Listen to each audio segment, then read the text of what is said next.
I'm attempting to create a new world record. The longest time in which one has written a short story every day. Why am I doing this? Don't ask me. Anyway, hope you enjoyed today's instalment. 25. Pain. I've been having the strangest dreams recently. They feel so surreal. Not real, inherently, but rather much like they are predicting the future.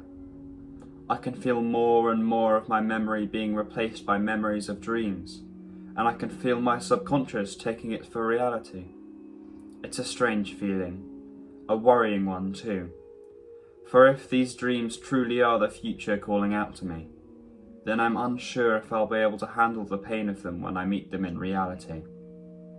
I was thrust into the deep, searing black of night, the world around me sludge-like and vague. A dream, yet so incredibly painful despite it all. The thin membrane of dreamy dullness does little to nullify the pain that screams out at me from within the great black void. A bird, with great mighty talons, sweeps out from the darkness, blurry, morphing by the moment, hollering its sheer wail right at me. It slams into my eyes, pushing its talons up through my eyes and into my skull. My vision explodes from black to a wriggling, stabbing expanse of red in all directions. A wet, thrumming red that doesn't dare let up, not for a moment, not even for an instant. It only grows. I wake up, flinging myself from the harsh backbone of my bed, sweat clinging to every inch of my body. Reality has returned to me. I sigh, forcing the bubble of tension within my chest to burst, releasing a sweet pang of relief. But I hear a shrill squawk from outside my window.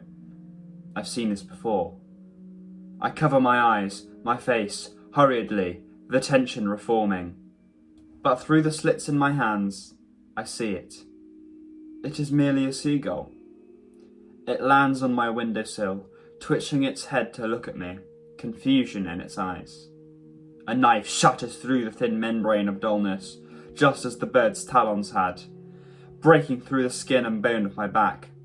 I look over my shoulder and see my lover. They thrust the hilt of the harsh, animalistic knife in deeper, and more of myself comes flooding out.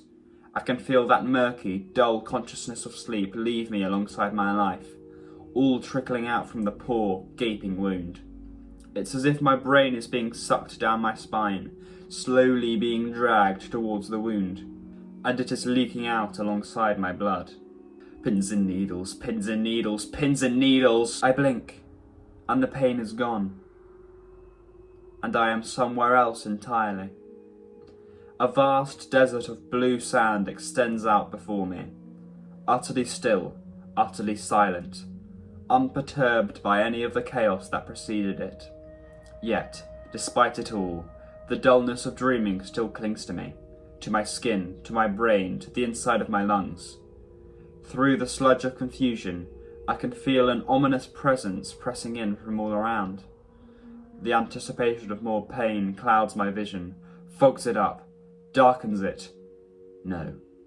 I look up and see the desert being swarmed by dark, deep, murky clouds of rain and thunder and lightning. It flashes, sparks, fizzles and rages, bellowing its mighty, immeasurable hatred loud enough to shake the world and everything in it. Rain falls, thick and heavy, so thick that there is not enough air to breathe in between the droplets of water. I pant, heave, the sands beneath my feet convulse and sink and shift and wail, struggling for air, suffocated by an ocean of rain all around. I fall to my knees, a horrible, screaming feeling erupting in my neck, flooding my throat, filling my gut, seeding an ache into my legs, my arms, my brain, cascading, getting worse by the moment, never giving in, only growing impossibly large. I wake up once more. I'm sat at my desk, shivering and sweating. The seconds of respite stretch out for long enough to allow my nerves to reassemble and my breath to stabilise once again. I feel at my neck, absent-mindedly, enjoying the feeling of air plummeting through it. I look down at my desk, and upon it, A chaotic spread of papers, pens, books, laptops, and molten candle wax is spread across it.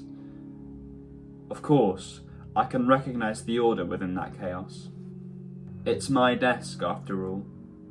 But looking upon it stops the passage of air down my throat. The task before me is so mighty, so harsh and animalistic, so vast, that I simply cannot bear to look at it. I can hear the squawking. I can hear the shink of a knife. I can hear the harsh rattle of thunder. A hand flies to cover my eyes, a hand flies to cover the small of my back, and my lungs burst out in a pant anew. But nothing happens. The world around me is still, lit by candlelight, utterly silent and utterly still. And yet, despite all that, I can still feel the heavy dullness of sleep clinging to me. I stay on guard, looking out for the next assault, the next sequence of dreams.